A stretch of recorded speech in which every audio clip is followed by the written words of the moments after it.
university. So, colleagues, I am Dr. Tiani Mabunda.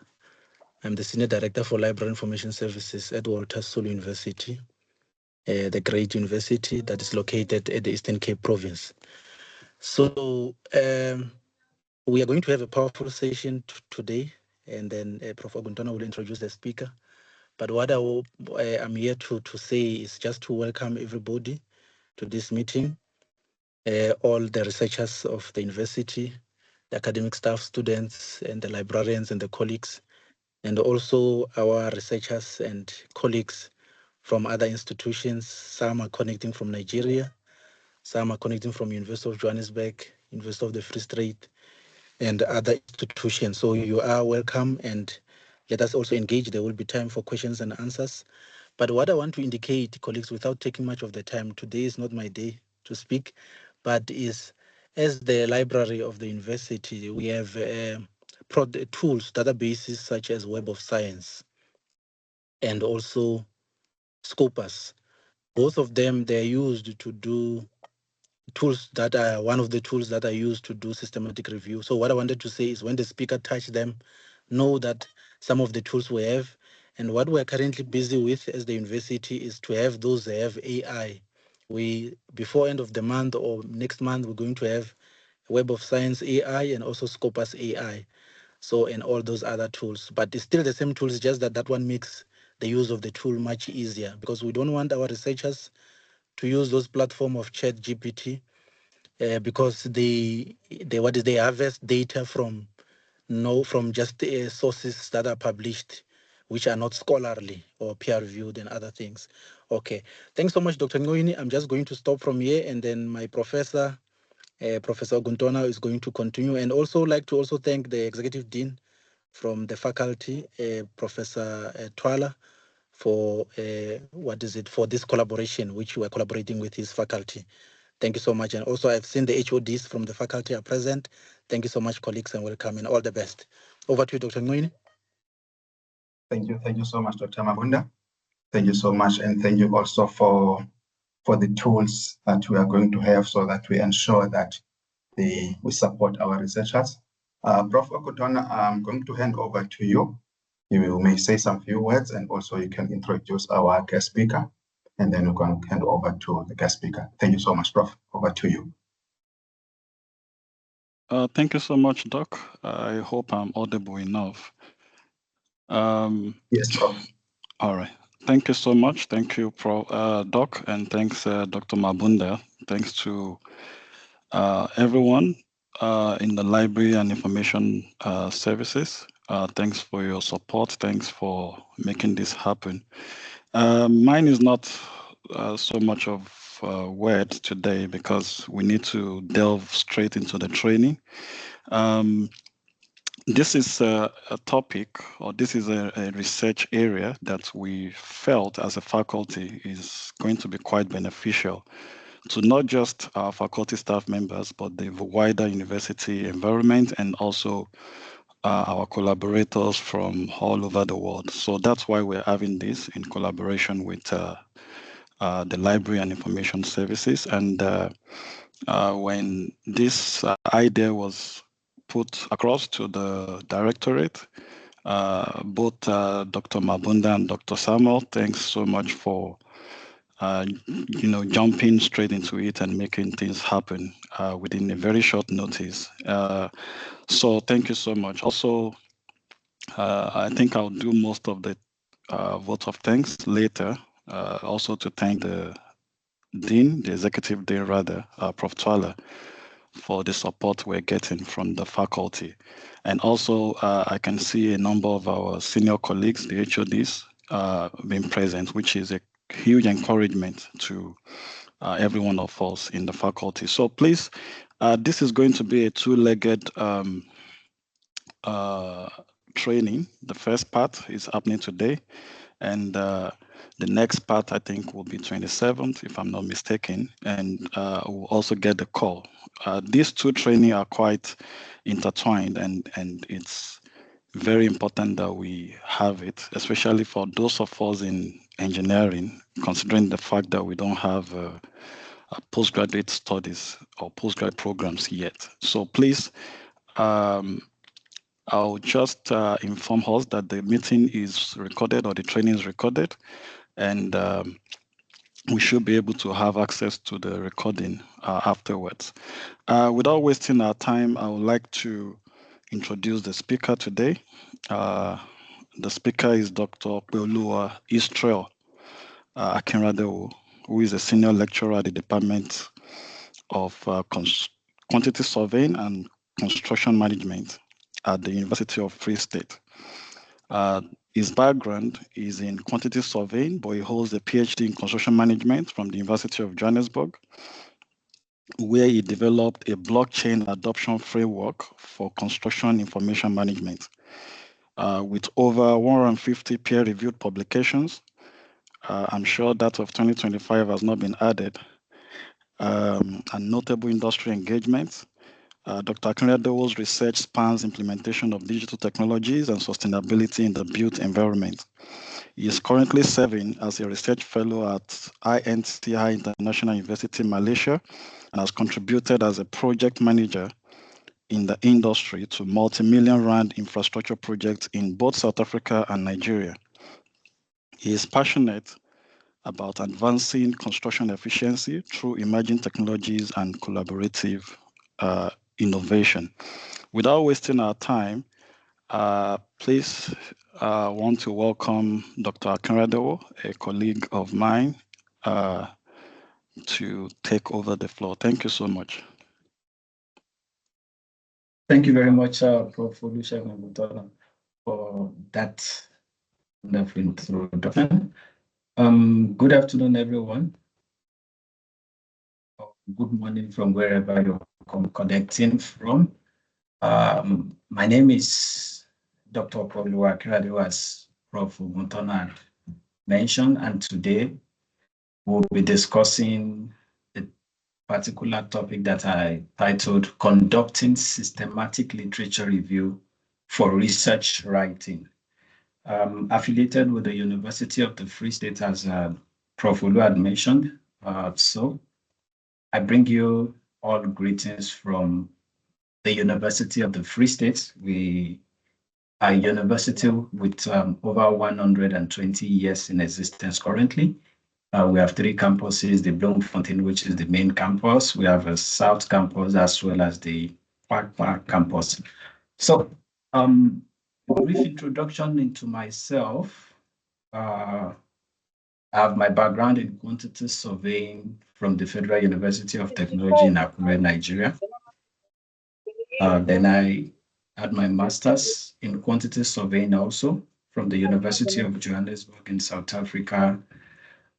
Afterwards, I had a diploma in deep dive into blockchain from the University of Zurich, Switzerland in 2020. That was during COVID-19. And my PhD is in construction management. So I've been able to blend quantity surveying and construction management to give me a more well-rounded knowledge about the construction industry. Not too much about myself. We'll move into our discussion for today. So the outline of our discussion today would be to look at what a literature review is, why do a literature review, the literature review process. Then we'll talk about the skills required to write literature review, and then the different levels of literature review before we focus specifically on doing systematic literature review. Then we wrap it up with food for thought on literature review. So starting this particular presentation, I must first acknowledge that I have prepared this particular presentation with the help of many books, presentations, and websites. Various authors have been reviewed in order to put this together. So I therefore acknowledge all authors, professors, and experts for their efforts and also for their contribution to the field of bibliometrics. If I have seen further, just as Newton said, it is by standing on the shoulders of giants. So everything I'll be talking about this afternoon basically stems from what other people have done. just more or less like an orator here to make a presentation of what is existing in the body of knowledge. So what a literature review is, generally speaking, when we look at your literature review, we take it as a general term for all attempts to synthesize the results and conclusions of 2 or more publications on a particular topic. It could be 5 different articles that are published already. So you want to look at what they have done, the approach they took in achieving that particular research, and then bring their results together into your own discussion. So specifically what you want to do is look at individual content, the direction the articles or the authors are looking at, and what they were able to bring up from their own work to influence your own research. So even though we're looking at systematic literature review today, I want to mention that your literature review may or may not be systematic. There are different approaches to carrying out literature review. So we must not box ourselves into a particular corner of doing just systematic literature review. As much as the knowledge we'll be getting from this session today would be about systematic, let's not limit ourselves to doing that alone. We must take up the responsibility of exploring other options, because then it gives us more insight into how to carry out literature review on various fronts.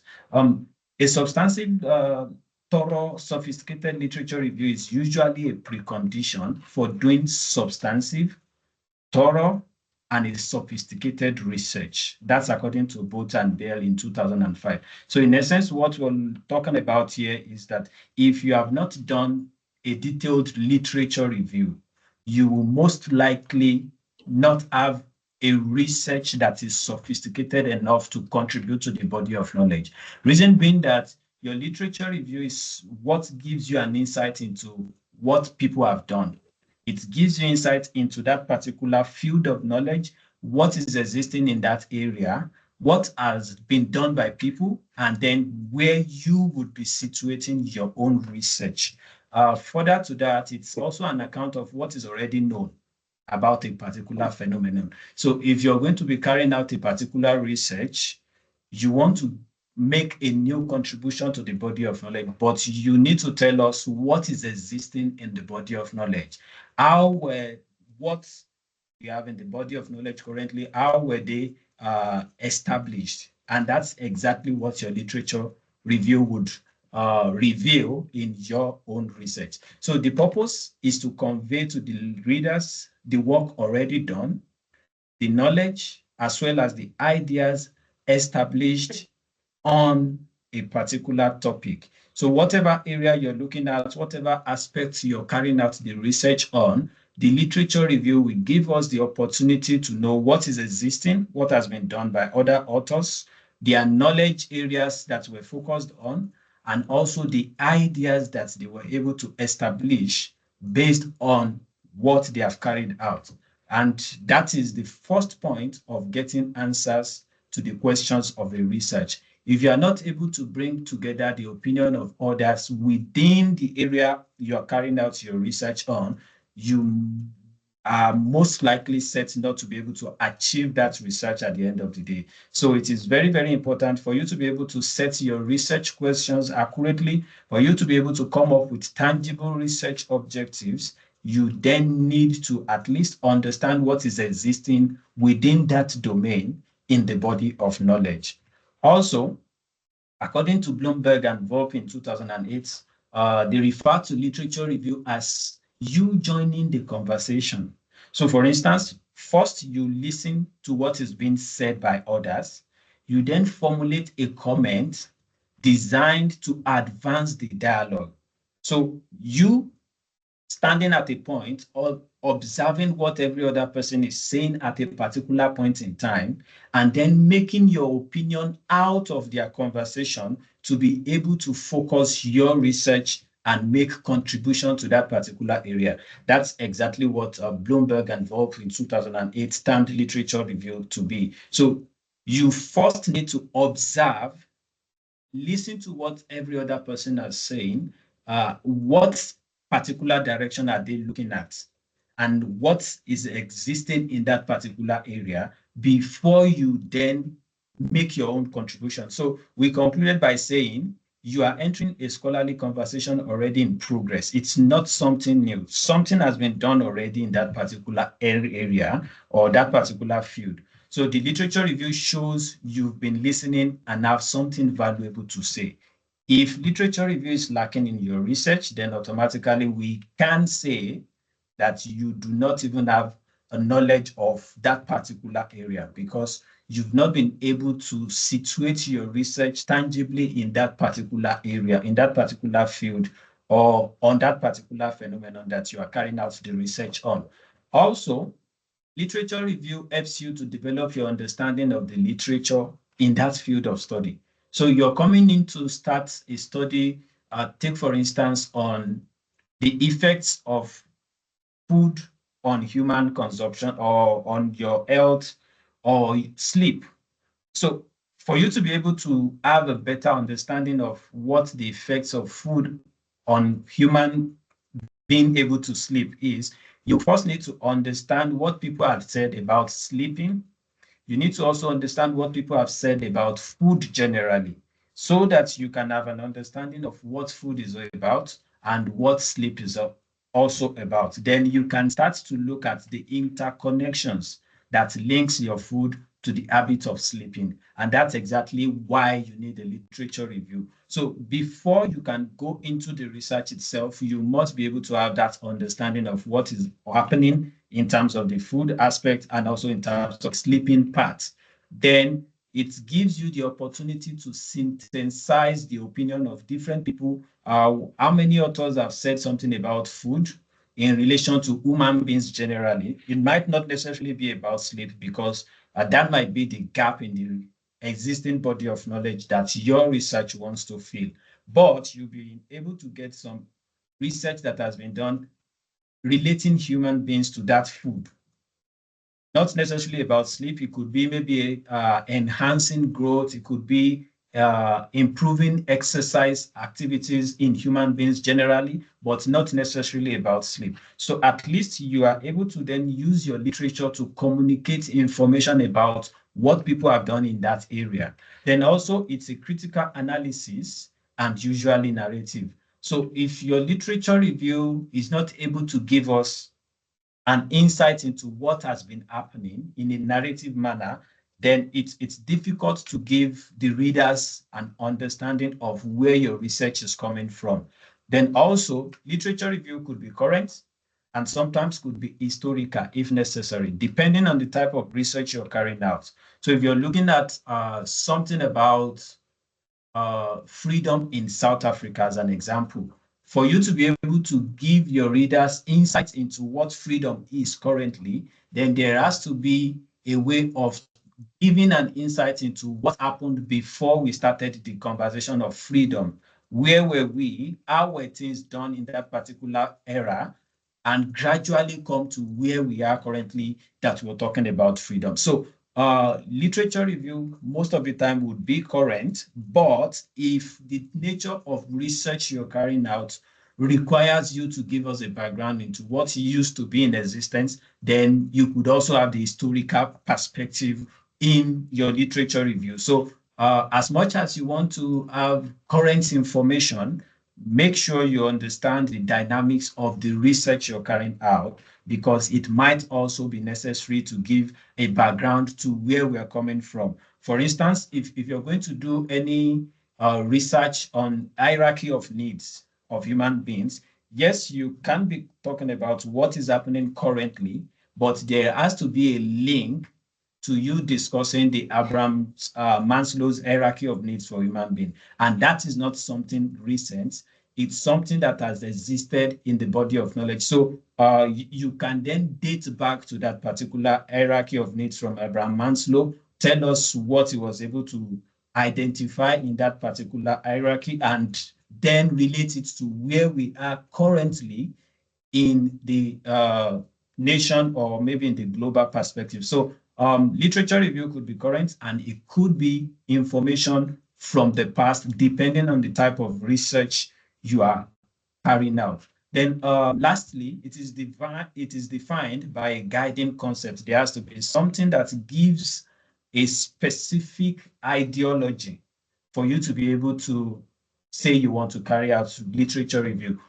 There must be a niche or a particular phenomenon that your research is all about that then informs how you carry out your literature review. So there must be a particular field or a particular area that your research is situated upon for you to be able to do a tangible or sophisticated literature review for that particular research. So how or what does literature review then looks like? There's this particular chart that starts from this point to tell us once you've been able to identify your research problem, then there's a need for you to start looking at what the scholars are saying about that research problem.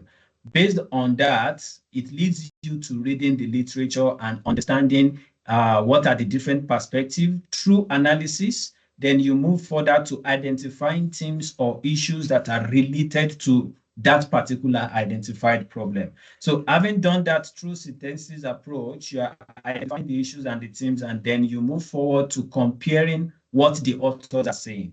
You have been able to identify what are the different themes. So what exactly are they talking about? In which direction are they saying all of these things? Then you can also move further to looking at integrating the literature so that it tells a story in its own right. Yes, you've identified what people are saying. You've identified the different themes. Then how do we bring all of their conversations together so that we can be able to tell a story within the context of that research problem that you have identified, which then leads us to discovering the relationships that exist between those themes and the issues from the literature review. Then further to that, we are able to then generate conceptual framework for that particular research study based on what is existing in the body of literature. And the work does not stop there. You still have to do what we call the continuous critiquing of the conceptual framework. Then that will lead you to go into the field to collect empirical data to validate or to oppose whatever you have in your conceptual framework. So in essence, it's a cycle that is continuous. And the moment you're done with your own study, a future study comes up again to incorporate your study into what the scholars are saying, and then the cycle continues in that order again, just for the body of knowledge to continue to develop. So in essence, at every point in time when you're doing literature review, you must have it at the back of your mind that you are contributing something to the body of knowledge. You are not just regurgitating what is existing, rather you are making a synthesis. You are getting the opinion of others coming together to identify the lapses, the connections, the relationships, the interdictions, and all the themes that could be identified within that particular research problem that your research is focusing on. And then that gives you an insight into what exactly is your own research about and how will you be able to achieve your research. Usually people think reading literature review is just an opportunity to look at what people are doing before. But in essence, why do we do literature review? First, it is to establish the knowledge gaps. We want to see what has been done and where are the big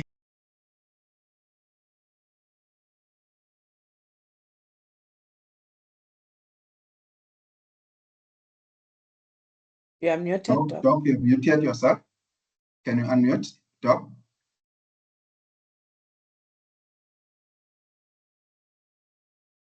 Can you unmute yourself? Okay, I think someone must have muted me. Okay, no problem. Can you hear me now? Yes, yes, we can hear you. Thank Not you so much. sure where Yes, the audio Doctor. went off.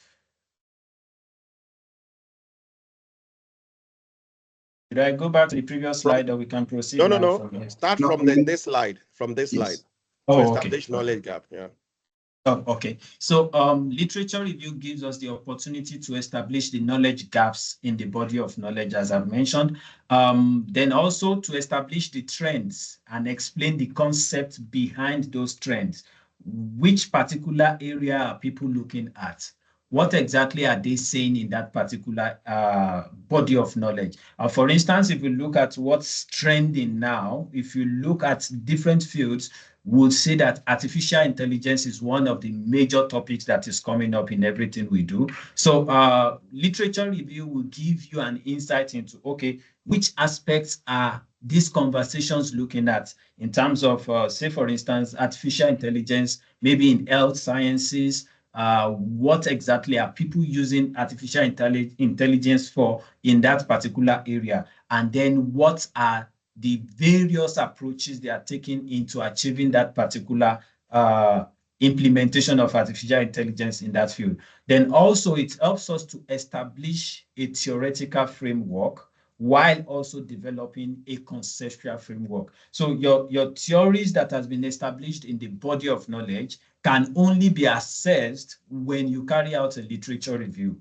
And for you to be able to come up with your own conceptual framework for your study, there is a need to be able to understand what are the various theories, what are the various concepts, models that are already existing in that particular field, which then becomes a basis for you to develop your conceptual framework. Then also, it gives you the opportunity to understand the existing methods and the challenges faced when people were adopting those methods. So your literature review gives you the opportunity to see, possibly you were planning to adopt a quantitative research approach for your study, but you then find out that people have adopted quantitative over the years, and there has been some lapses in what they were able to establish in their study. So that could then inform you to say, possibly there is a need for me to bring in the qualitative aspect also, or maybe do a mixed research method so that we can overcome the challenges or the lapses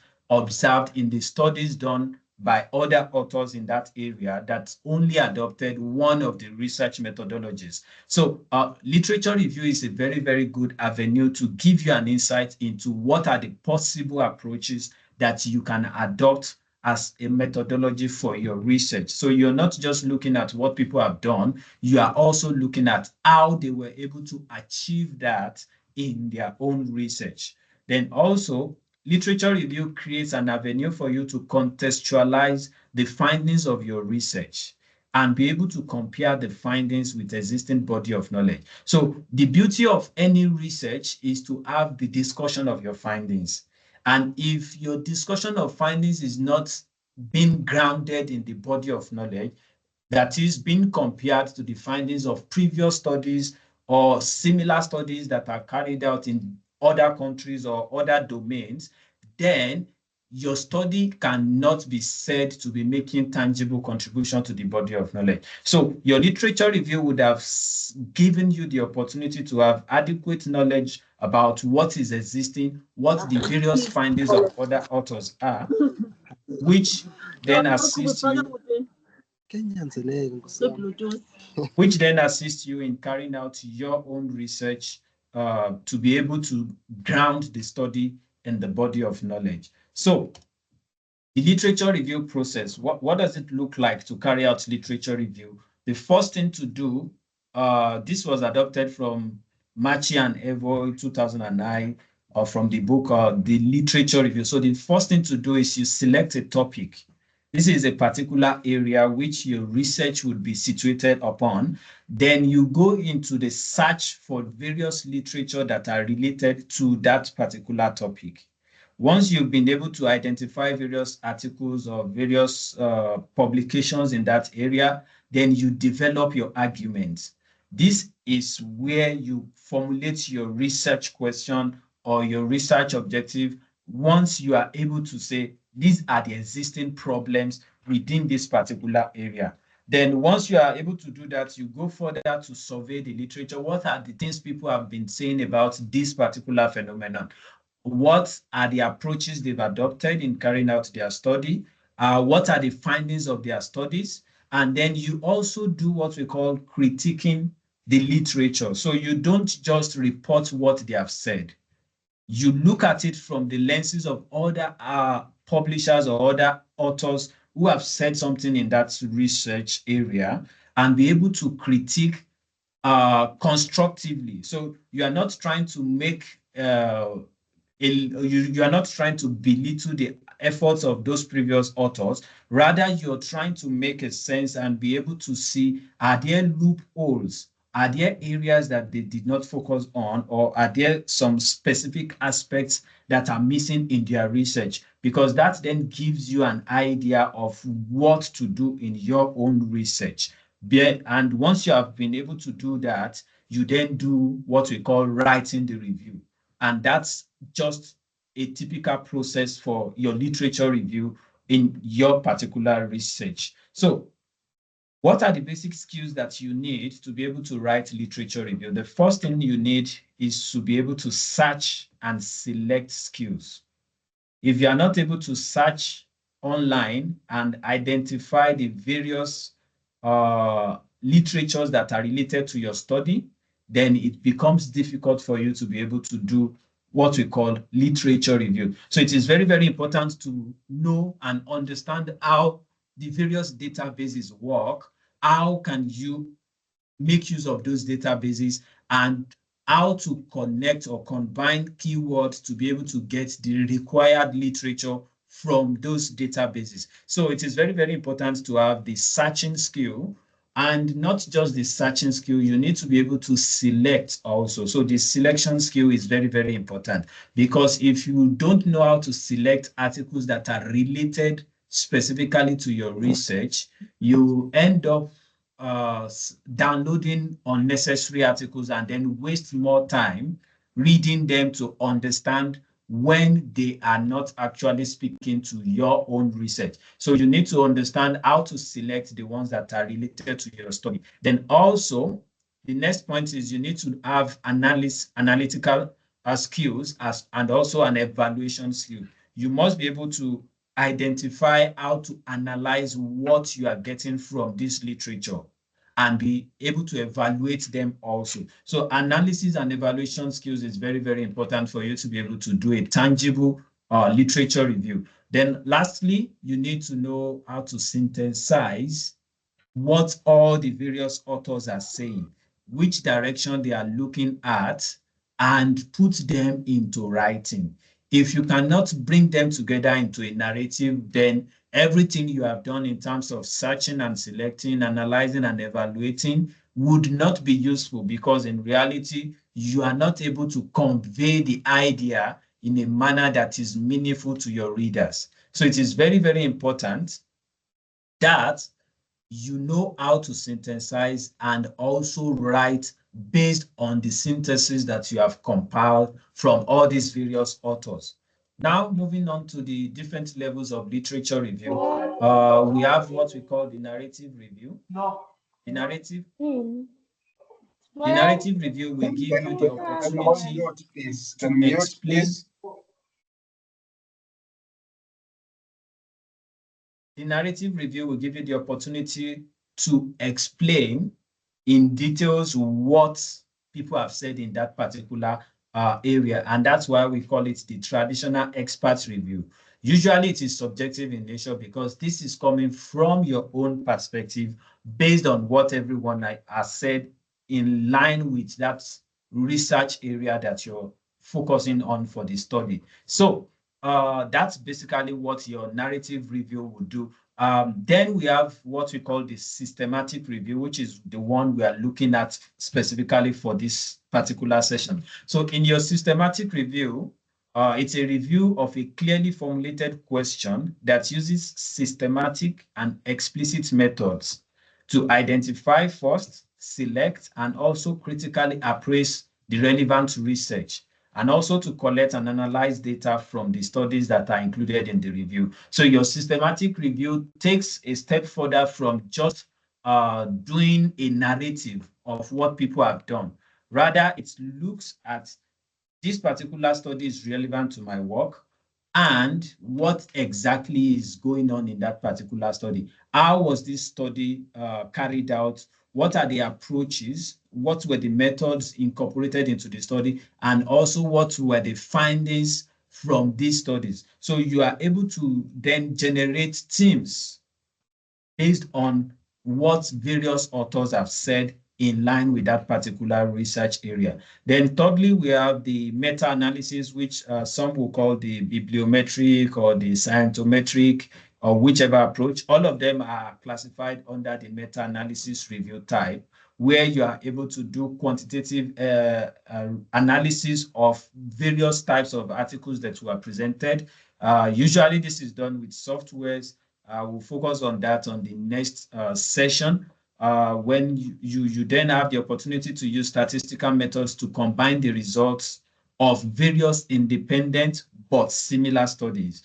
Then you also get the opportunity to have a more precise calculation of an estimate of the treatment effect that could be achieved by any of the individual contributing studies. We'll focus more on that in the next session, but for today, we'll speak specifically on the systematic literature review. So systematic review started with astronomers who made the claim to be the first user of this particular approach of review.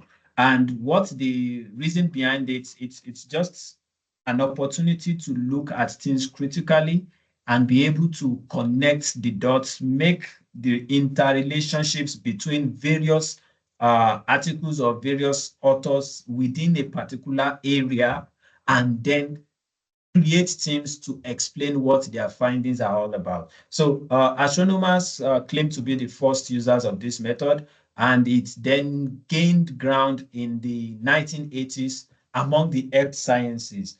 Till today, the earth sciences are still the large group of researchers who have adopted systematic review, and it's one of those fields where it helps to understand what is happening. Where is this particular maybe disease or whatsoever, where is it starting from? How did we get here currently? And how do we move on from there? So it's very, very popular in the earth sciences field from the 1980s.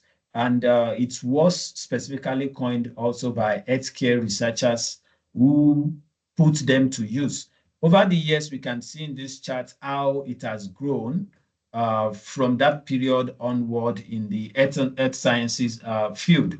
But this is just related to the earth sciences field. Today, systematic review has gone beyond just the earth sciences field. It's now something that we use in all other fields of knowledge. So don't restrict yourself and say because it started in the earth sciences. We can see some people then stood up to say we can also adopt this in our field. We have some ideas of knowledge that could be explored based on what is existing and create a team out of them, and also be able to look forward and say these are the gaps existing in what has been done. How can we then carry out research in that particular area? So that's just a quick background into how systematic literature review approach came into being. So defining it now, a systematic review basically attempts to collate all empirical evidence that fits a pre-specified eligibility criteria.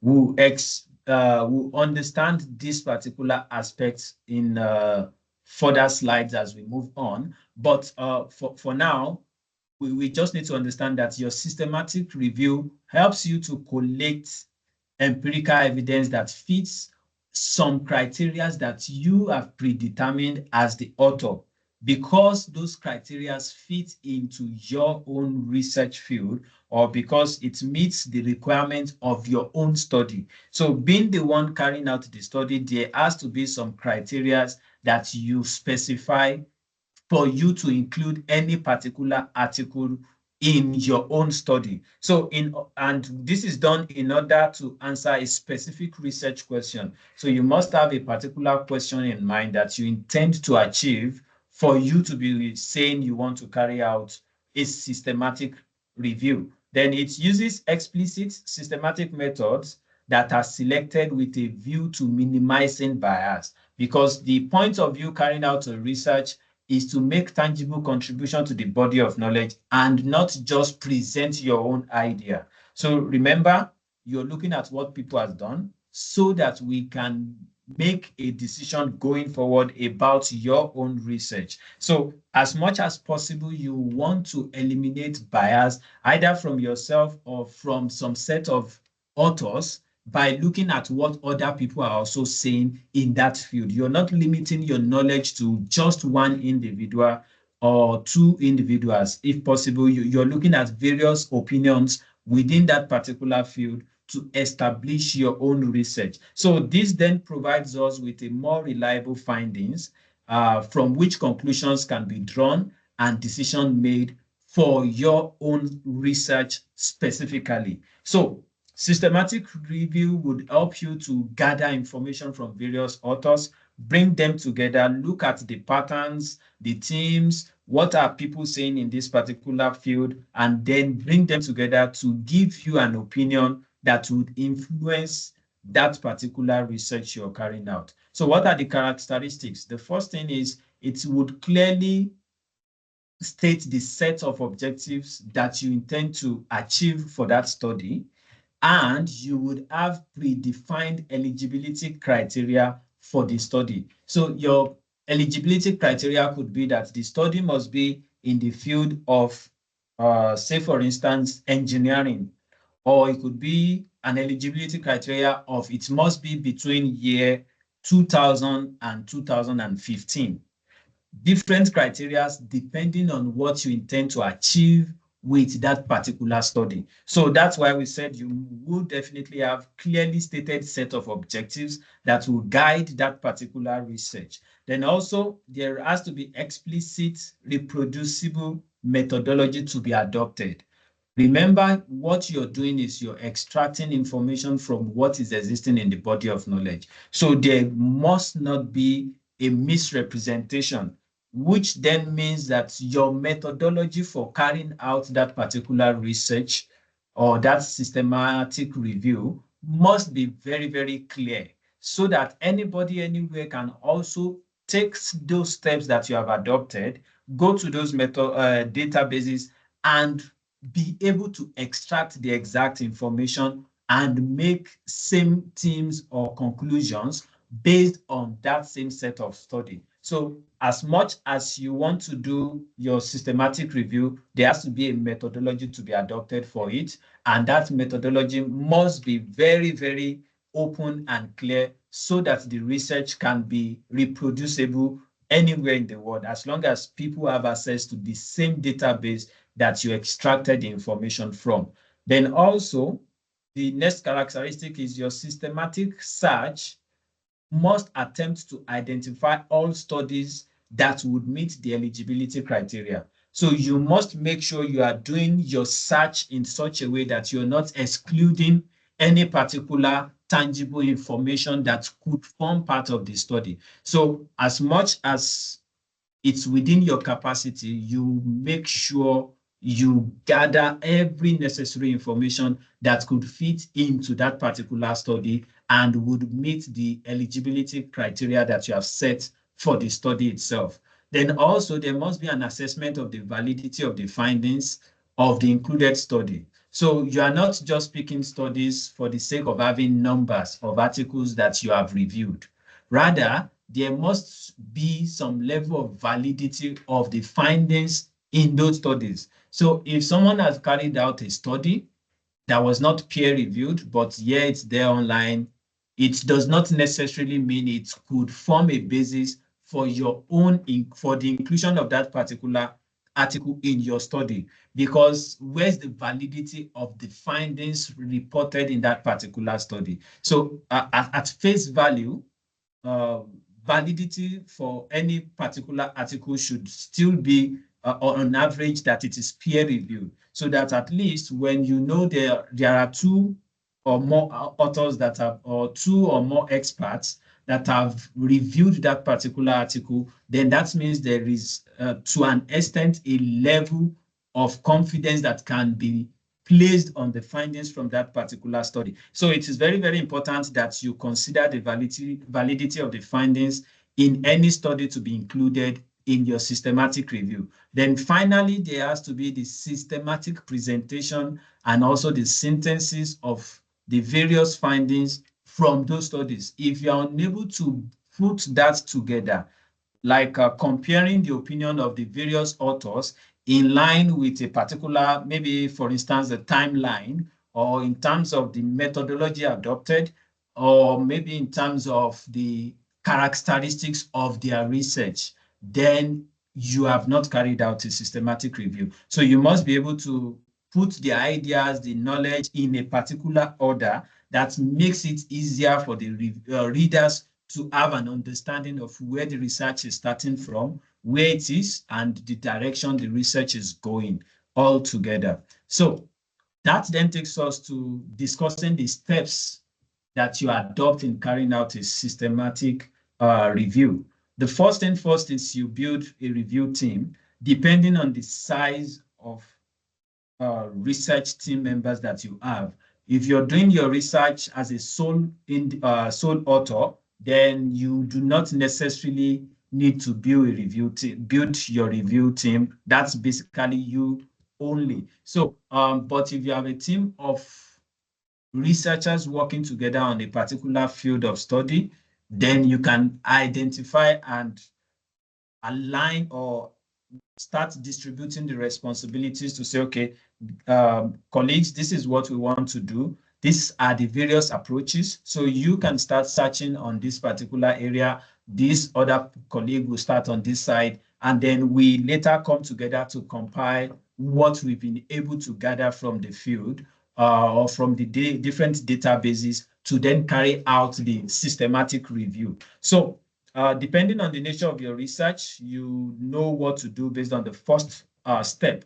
Then for the second step, you develop a protocol or a plan. This is where you start looking at how am I going to extract these articles? Am I going to use this particular database? Or there would be a need to combine various databases together for this particular study.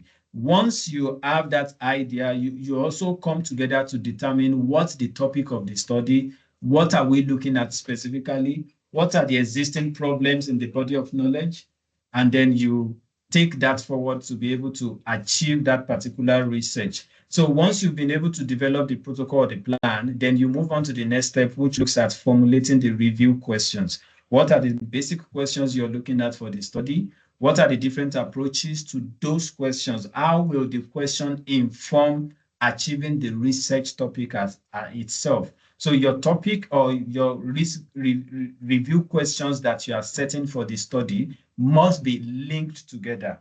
There must be something speaking from one end to the other end, informing the study itself. Then once you've identified the questions the research is about to provide answers to, you then define the inclusion and exclusion criteria. Like I've mentioned earlier in the previous conversation, this is what we refer to as the predetermined criteria. So you want to look at what would make a particular article qualify to be included in this particular study. Is it going to be that this study was carried out within this timeline, or is it because this the article must fall within a particular knowledge area? Is it, are you looking at engineering field altogether, or you're going to limit it to the built environment engineering side? Or is what you're going to be reviewing, is it going to be focused generally on social sciences, or will it look at science, technology, engineering, and mathematics? So all of these criteria will be developed by your team or by you alone if you're doing a solo author on your article. So once you've defined the various inclusion and exclusion criteria, usually it is better to look at the body of knowledge to understand what is existing, what has people done, what are the approaches they've taken in carrying out their systematic review, because that will give you an idea of what the best practices would be in terms of the inclusion and exclusion criteria for your systematic review. Having done that, you then start locating the various studies that are aligned to your research area. Once you've located them from the various databases or whichever database you intend to adopt for the study, you start selecting the studies, bearing in mind the inclusion and exclusion criteria that has been predetermined. So you select the various studies that aligns with that particular study and start assessing the study quality. Remember, we mentioned that there has to be a validity of the findings. So if you are not able to establish the validity of the findings, some of the studies will then fall off at this stage, because this is more or less like your quality control stage. Then once you are able to establish the ones that meet the final criteria and you are able to identify the validity of their findings, you extract them and start the process of analysis or summarizing or synthesizing their opinion into your own study.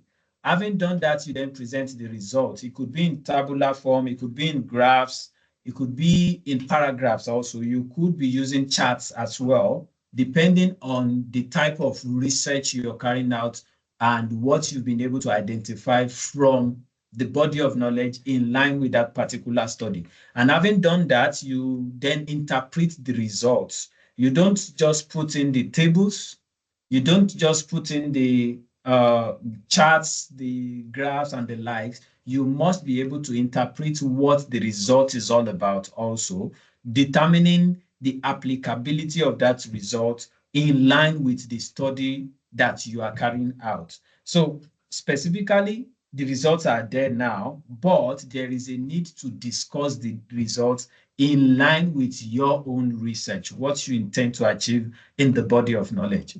So there's what we call the PRISMA, which is the preferred reporting items for systematic reviews and meta-analysis. It's a roadmap for carrying out your systematic review. What are the basic approaches? What are the basic content that you must look at for you to be able to say you have carried out a detailed systematic review? So the PRISMA chart tells us that there has to be minimum of these 4 categories. You can break them down further depending on the type of study you are carrying out and the findings or the number of articles you have from the body of knowledge. But it has to be, there has to be what we call the identification, which is the number of articles you are able to find in the database you are using for that particular study. So there has to be the number of records returned from the database search, and then number of additional records identified from other sources if you are using multiple databases. If you're using single database, then your focus will be on this. Once you've identified the numbers, then you now say, what are the numbers of records remaining after removing the duplicates? Supposing you're using different databases. That is the stage where you identify the articles that meet this particular study from just doing your general search. Having done that, you then go to the next stage, which is called the screening. At this stage, you want to look at the number of records screened by title or by abstract or by a combination of both, and then which of them were excluded with a specific reason for their exclusion. Was it because they were not related, even though they were titled as the necessary keywords that you have adopted for the study, but the contents were not related to the field you're looking at? So that could be one of the reasons why these ones are being excluded from the study. Once you've done the screening, you then go to the eligibility. Remember, you add some criteria that you have set. So what or how many of these articles now meet those criteria? This is where you now look at them. First, remember, you were just looking at the title and the abstract just to determine, okay, this one meets a research in engineering field. This one is in sciences. This one is in social sciences. And our criteria is that for this particular study, we only want to look at social sciences. So based on that, from the title and abstract, you've done your screening to exclude some. Now looking at the content itself, do you have opportunity to validate the findings, or content of that particular article is not even talking about your field specifically. Yes, it's aligned to engineering field, but it's not speaking about the built environment which you want to look at as an example for your study. So based on that, you then screen some of them out again and then give reasons for why you are excluding them from that particular study. Having done that, you then tell us, based on the screening done and the eligibility, how many of them now are meeting up with this systematic review. And based on this particular point, you can start creating your analysis from that particular content that you have gathered at this stage. Then if you're going to be doing the bibliometric review or your scientometric review, you then go further to take them into the meta-analysis stage. But for your systematic review, this is where you stop, because all of the articles you have identified at this stage meet the requirement to be included in the study. So you can start creating your teams, look at the ideas, the issues that they were addressing, and the basic approaches that they have taken in achieving those particular findings they are bringing up in their different studies. So depending on this field where you're carrying out your study, there's a possibility that at this stage, you have maybe 100 articles to then start reading through, which is where the bibliometric review then helps to make a better sense of a large group of publications or articles like that.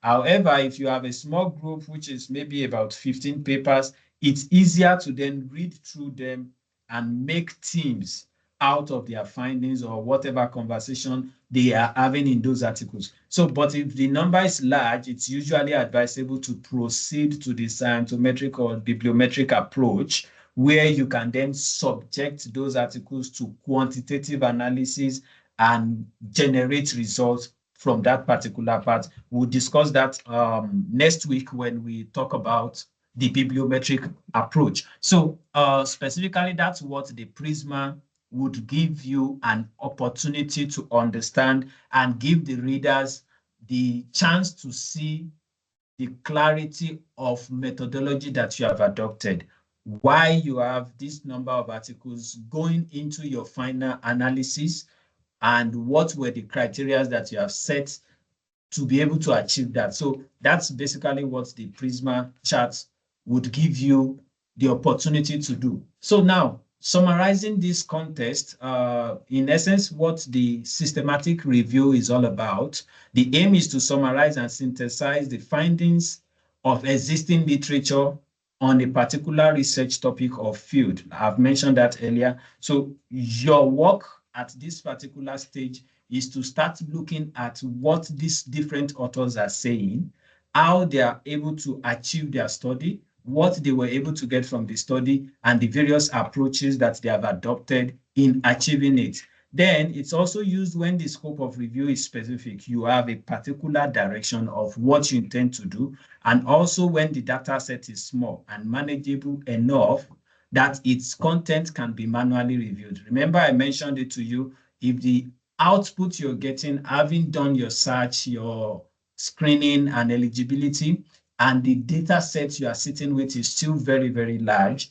it might be advisable to go the route of bibliometric or scientometric. But if the data set is small, it's easier to then sit down, do what we call content analysis, to be able to derive the different themes, the different ideas, and the different approaches that are incorporated into that particular area that people are talking about. So usually, as mentioned, the data required must be small to give you opportunity to make teams out of the content. Remember, you are a human being, and there's a limit to the number of articles you can read at a time to then make sense of them. It will take you a longer period to be able to create teams for about 50 different articles for your own studies. So usually systematic literature review is advisable when you have a small data set that you can easily look at. And the analytical approach is usually qualitative. You are not generating any information relating to quantitative results. Here you are making discussion based on the themes identified, the various approaches, and then this usually involves you evaluating the content and then making an interpretation of what the various authors or what the various articles are talking about, what are the findings, and how were they able to achieve that particular study. So going into the content of the systematic review now, having identified the different articles that meet the criteria, there are approaches that you adopt in doing the literature review writing. For a systematic review, for instance, you could be adopting the chronological approach, or you could adopt the thematic approach. These are the two major ones, although we have other approaches and we'll touch on some of them also in this particular discussion. But basically, we usually adopt either the chronological order or the thematic order. Taking the chronological order, for instance, you want to look at the publication by date or by trend. When was this particular article published? And then what were the findings from that particular approach? So it's either you're adopting the publication date trend, publication date, or the trends from the findings in those articles. So this is an example of a chronologically written review in a systematic manner. So for instance, we have Jaguars et al. In 2000 identified 2 aspects of improvement for managing stakeholders, which are, then you list those 2 aspects. This was carried out in 2000. You can see the author, the first author's surname is starting with J.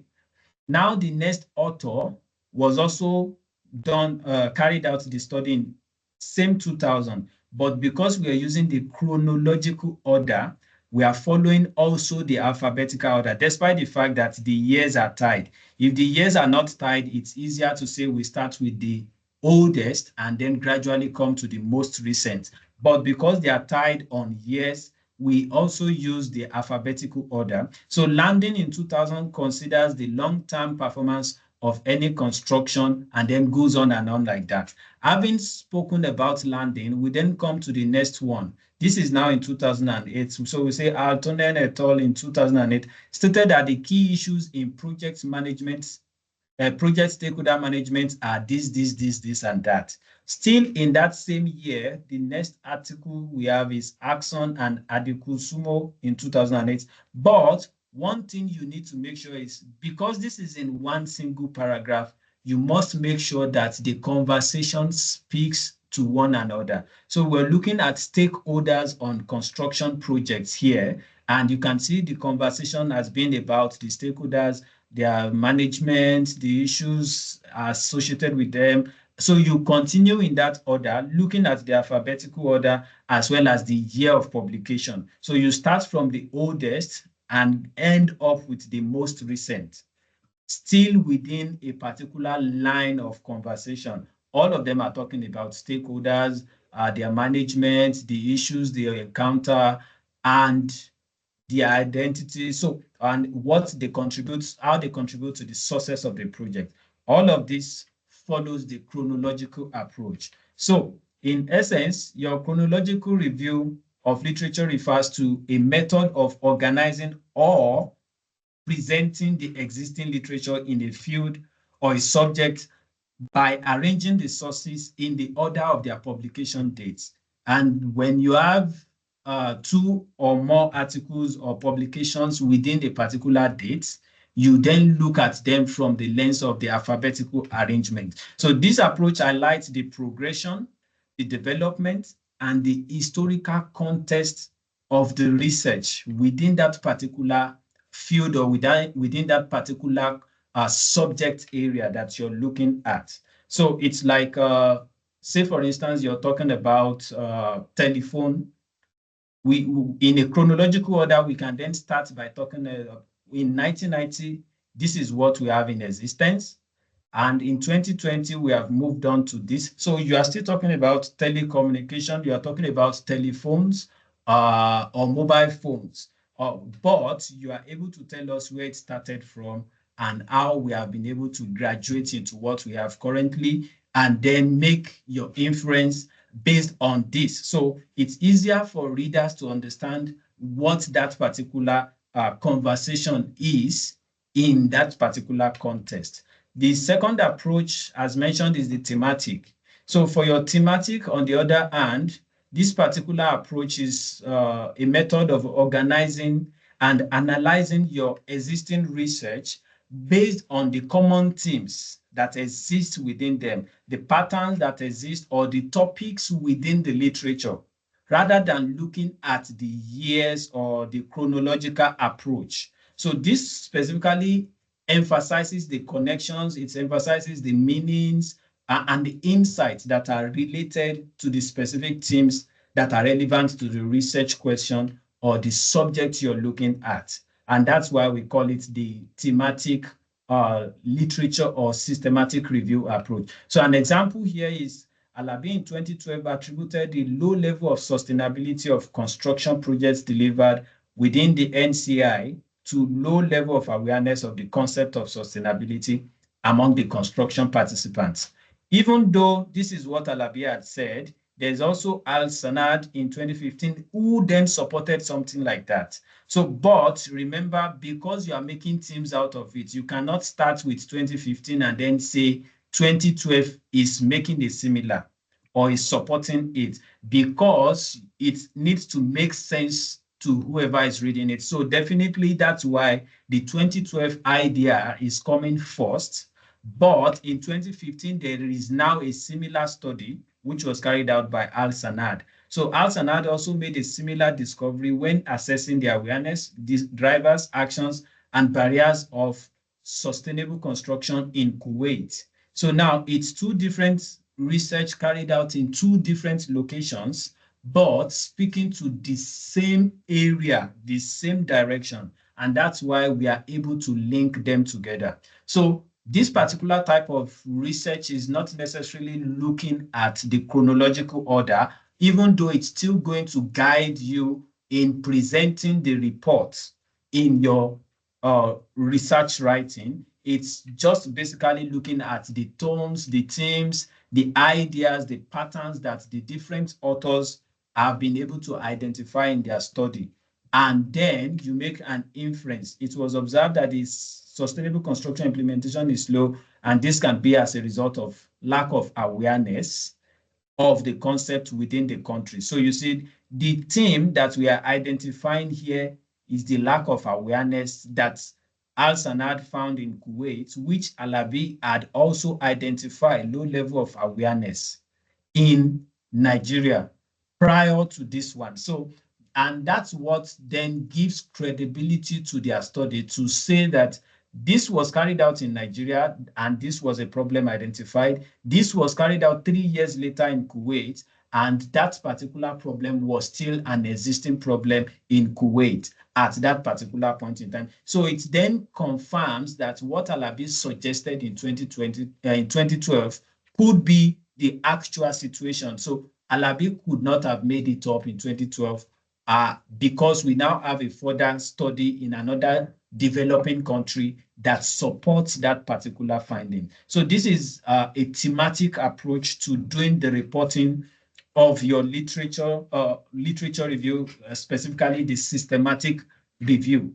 So looking at the mobile phone also, we can use that as an example to say, this is the overall idea we want to look at, but these are the various themes that are emerging based on what every other author has said. So this is, for instance, the sustainable construction barriers that the study is focusing on. And these are the various themes that were identified from various authors in different studies that they have carried out. So in essence, your mobile phone would have a button, a speaker, touch screen, battery, and all of them making up the actual mobile phone itself.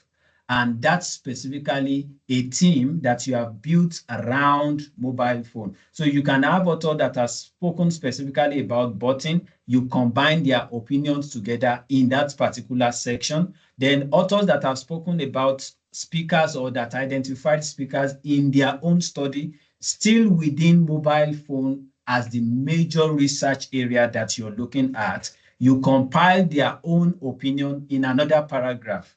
Then the authors that add their conversation within touch screen, you compile their opinion in that same paragraph, and on like that. You are able to have different teams all still speaking to the general research area, which is mobile phone. So specifically, that's what your thematic research,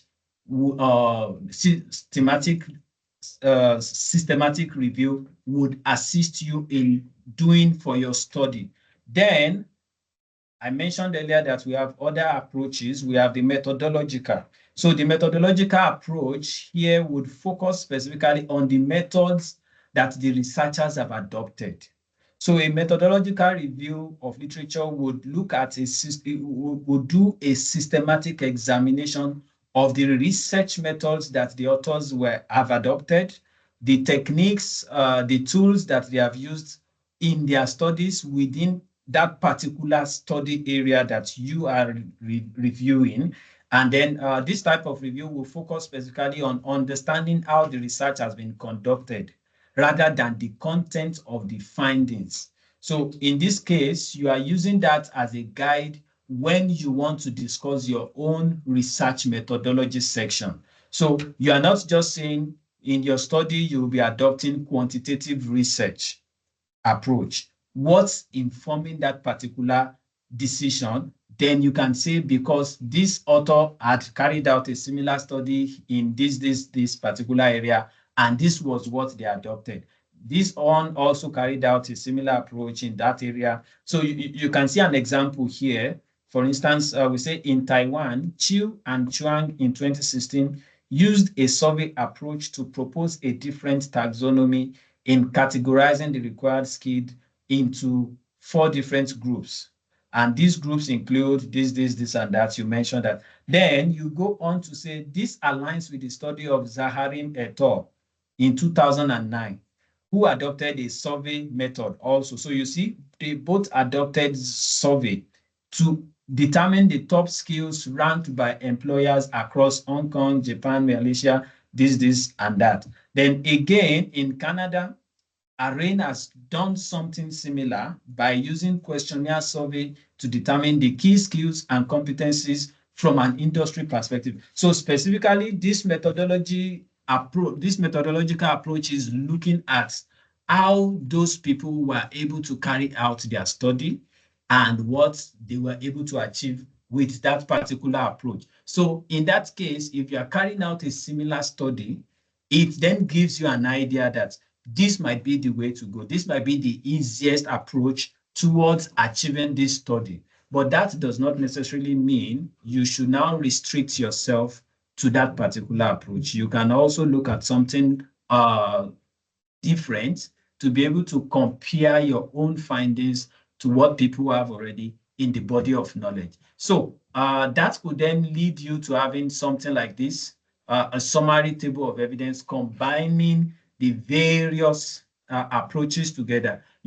I'm sure you might have seen something like this in some research where they then put out the article or the authors that have done that particular article.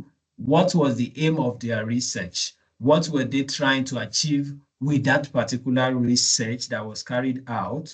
And then what were the focus and the location where the article was carried out, or the research was carried out? What were the methods they've adopted in achieving that particular study? And then what were the basic findings?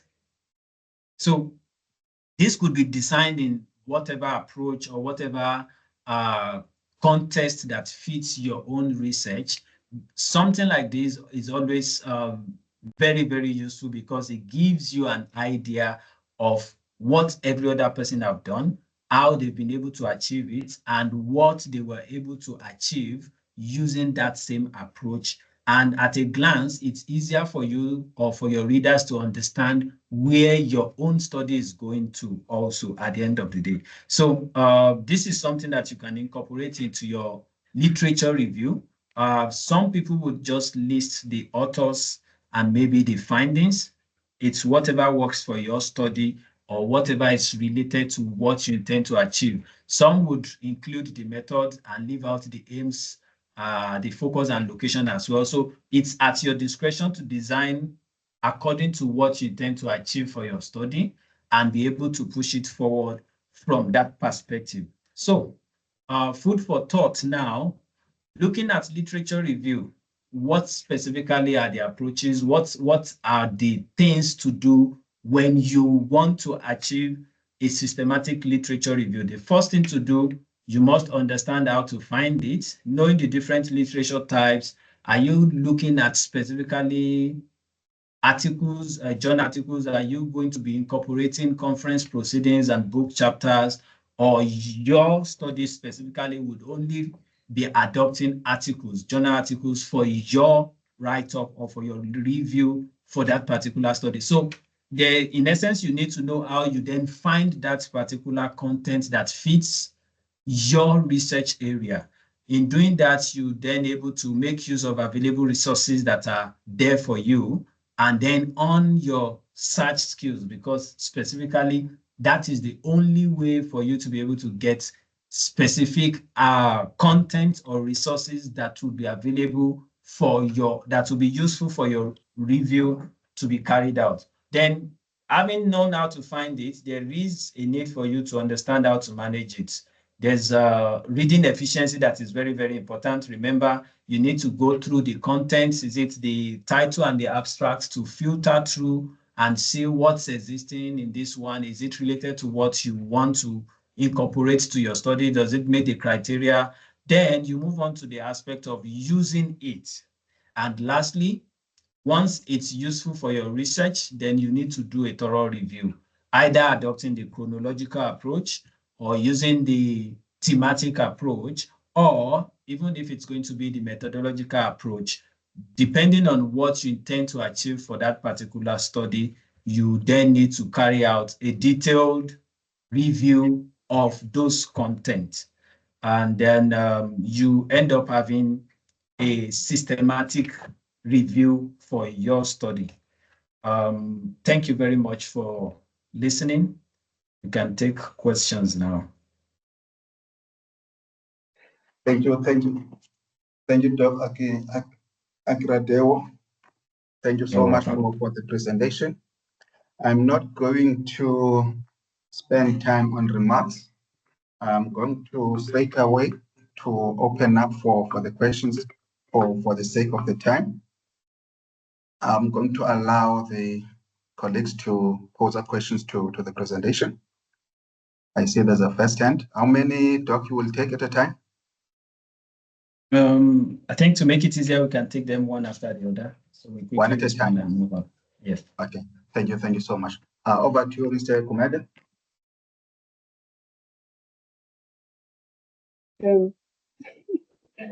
Good afternoon. Good afternoon, Ms. Kumede.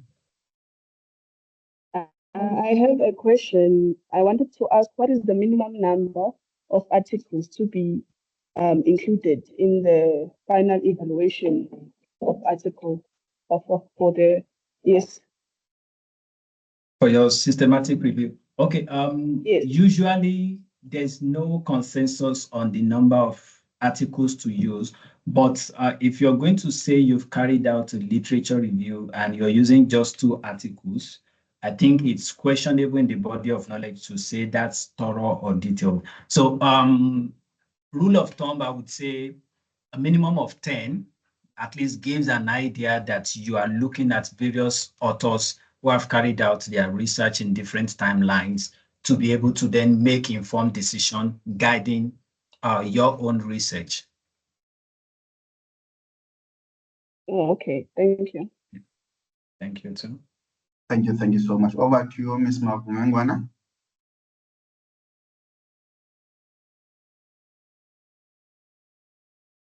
You can unmute, Yanda. Go ahead. Can you confirm if I'm audible? Yes, you are. Okay, thank you so much, and thank you, Prof. Prof, I have maybe a request for tips or life hacks or something like that. I conducted a systematic review as part of my doctoral study. It has 3 parts. The first one being a systematic review, and then the second one being a qualitative consultation of the participants, and then ultimately designing an intervention, which is the third part. I won't lie, Prof, the systematic review dribbled me so bad. I underestimated how technical it is. I just thought it's a fancy literature review, but it was technical, it was reiterative. Ultimately, I finished it. The data set was quite large, but at least similar reviews had similar numbers. And I wrote it up narratively. And then the supervisor feedback that I'm battling with now, which I feel like I need tips, because it does need a bit of a graphic talent, which I don't have. Their advice was that the write-up is thorough, but because I'm doing my PhD by publication, it is too dense to be a paper. So it needs shortening, and the best way to do this is like graphs and tables, that it's almost like they're saying you've over-reported, if that makes sense. That it's thoroughly done, great, well done, but this is too much information to be a paper, because journals have limits in terms of the word count, page numbers, and references. And I have double the words that most of them require, so much cutting and much editing. And Prof, when I try to make sense of this and need a table or a graph in my head, I simply don't know how to go about making sure such a graphic representation paints my themes. The best I can come up with is a word table, but even that is so long. And I don't know, is this where you rope in graphic designers, or like I feel paralyzed by. Okay. I think I understand. Yeah.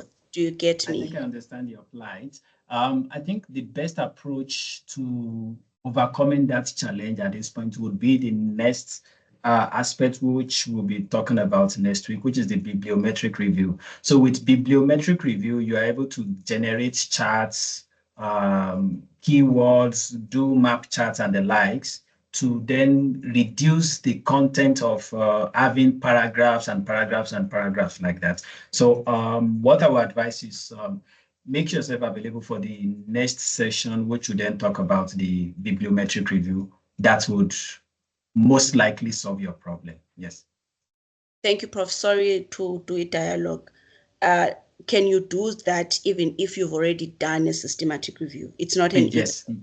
No, it's not a problem. So your systematic will still form part of the thesis altogether. Remember, you are going to compile a full thesis at the end of your publication of the journal article. So your major content from your systematic will still form content in the thesis altogether, but part of the content will now fit into your journal, which is then supported by the bibliometric review.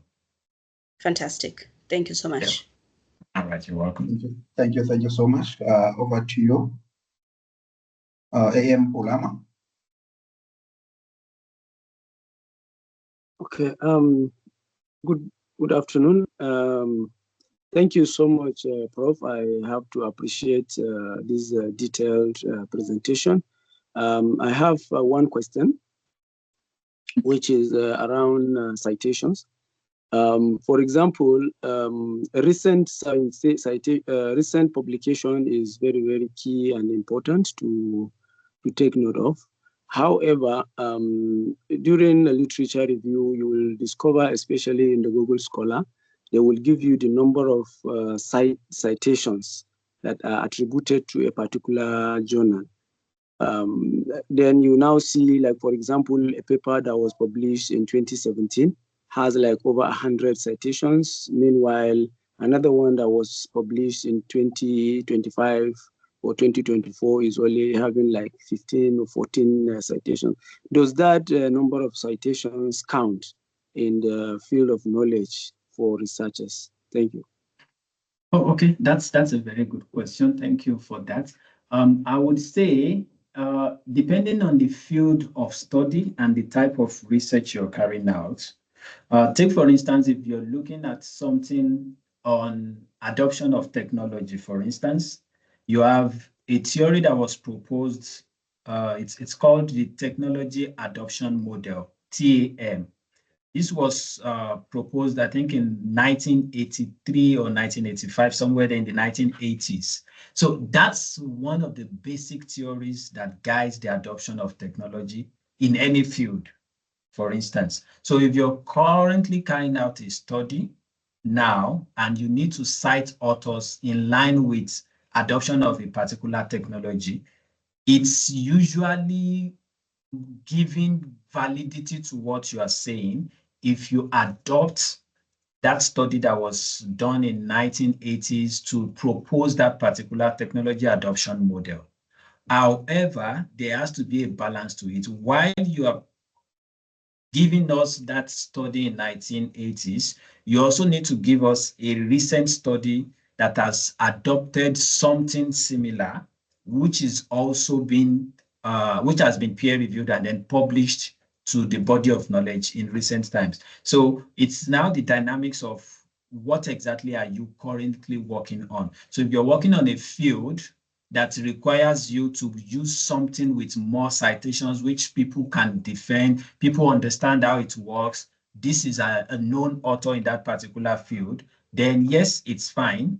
But at the end of the day, you also need to then bring in the dimension of currently, this is where we are. This is what recent studies are saying in that light as well. So it's the dynamic of whatever type of research you're carrying out that will determine if the number of citations the authors have on that article counts towards putting it in your study or not. At the end of the day, as long as the study is being peer reviewed and it's from a reputable journal, whether it has 15 citations yet or it has over 1,000 citations, it's already in the body of knowledge and should qualify to be adopted for your study. So I hope that clarifies your question. Doc, there is a question from the chat. I'm sure you have attempted to answer this one, but you may also. The question says,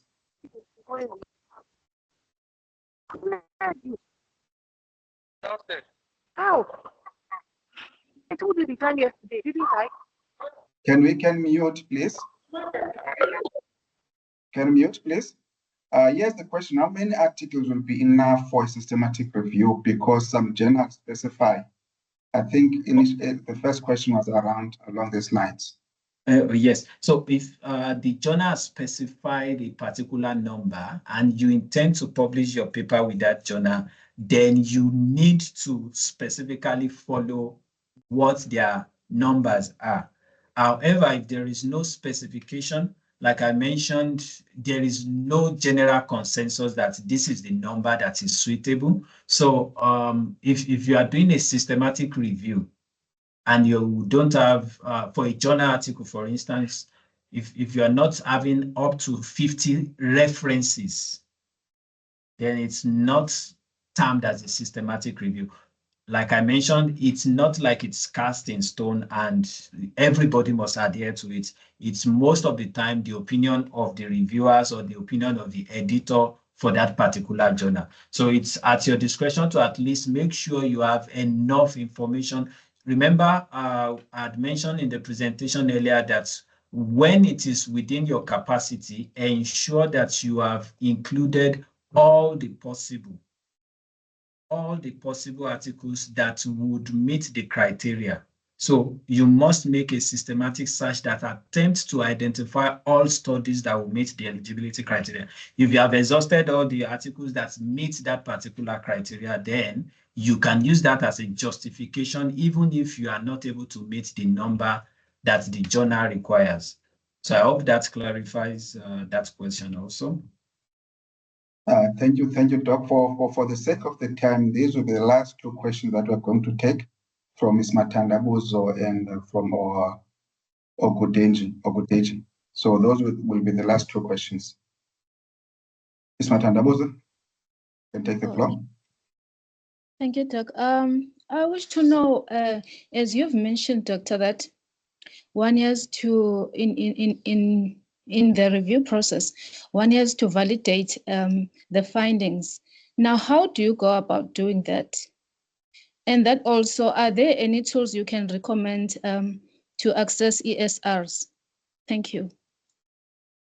Okay, thank you very much for that question. In terms of determining the validity of a finding or validity of the findings from those studies you are including, the first thing to look at is which standard of journal is it published at. Usually, it is believed that a journal paper has gone through a more thorough review than a conference paper. That's one of the criteria. So we're looking at face validity now, for instance. There are various approaches to confirming the validity of any particular finding. So it's a journal paper. It's coming from an impact factor of 7 point something or 6 point something whatsoever. All of those are criteria to look at. Then if it's an empirical findings that were presented in that particular article, was there any validity approach discussed in the methodology section of the study?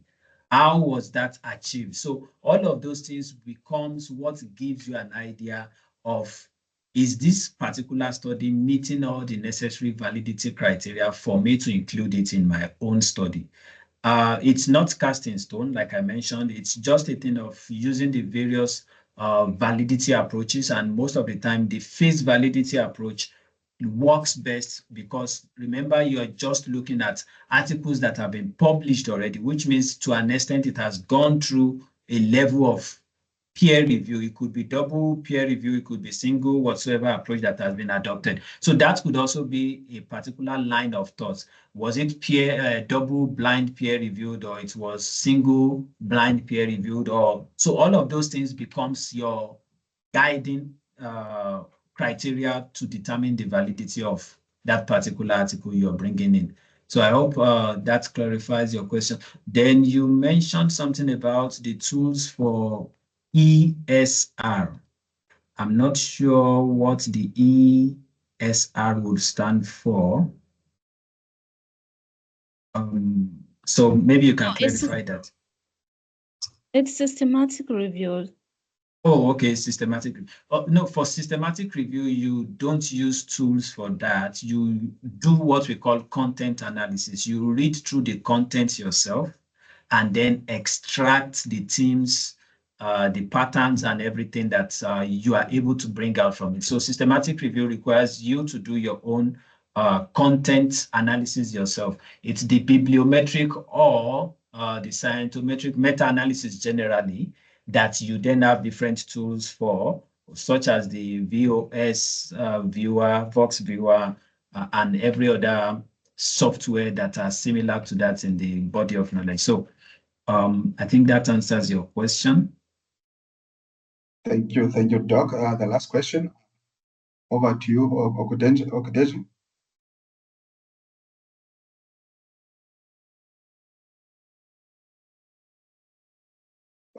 you can unmute.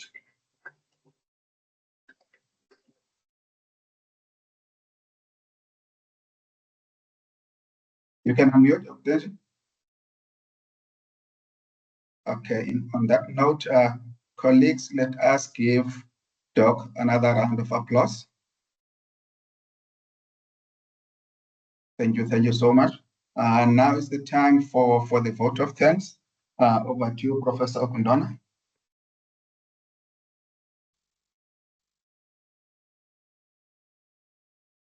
All right, thanks, Doc, for moderating this session. Thank you so much to you and your team, and to the Senior Director. Thank you so much. Thank you so much. Just before, okay, thanks for putting this up. The next session, which is just a step further on what we started today, is on the 27th of August, which will be on conducting a bibliometric literature review for research writing.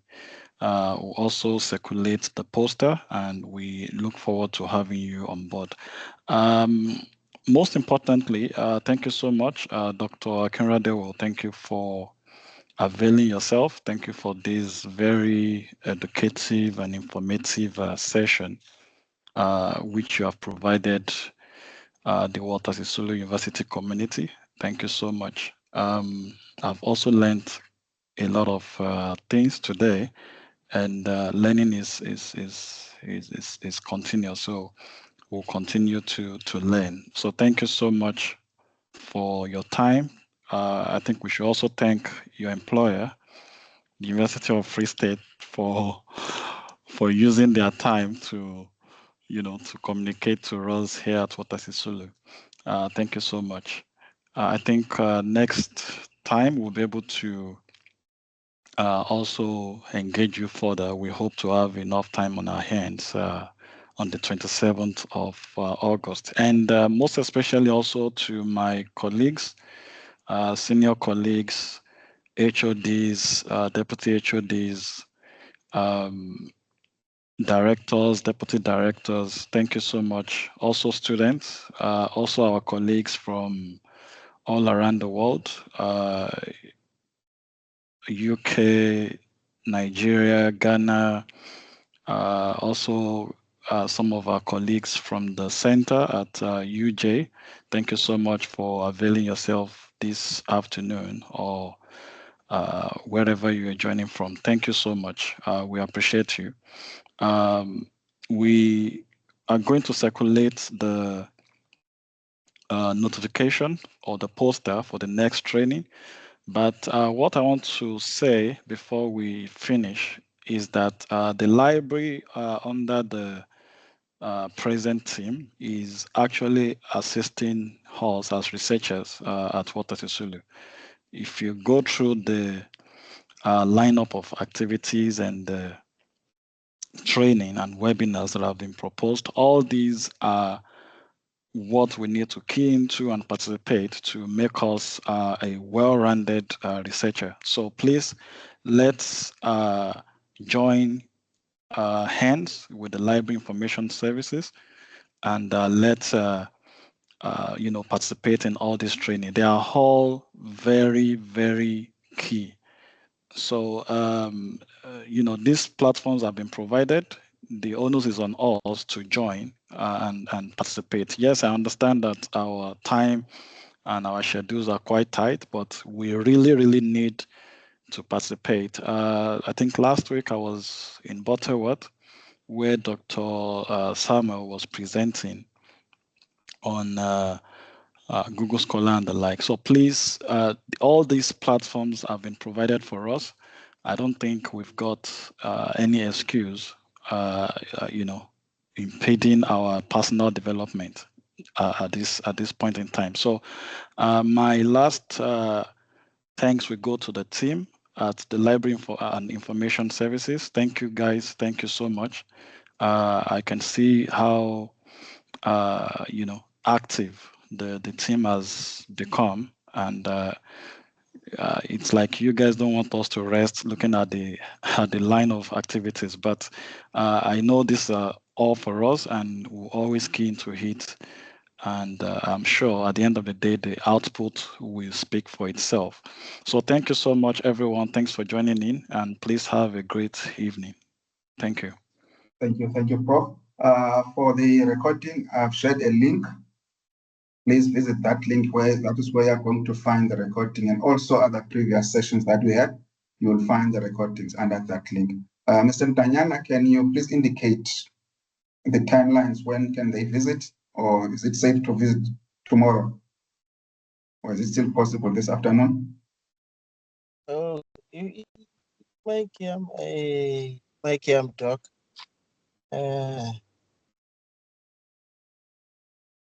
Will you be able to upload this afternoon? Will it be accessible this afternoon? Or to be safe, let's say tomorrow?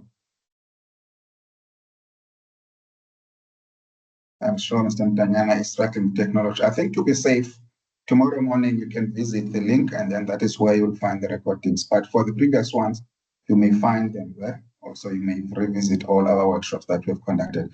Thank you so much. Have a good afternoon, and thank you so much. Have a good weekend. Thank you so much, Prof. and Doc, and all the attendees. Thank you so much. Thank you. Goodbye. Bye. Thank you. Thank you so much. Thank you. Bye. Thank you so much.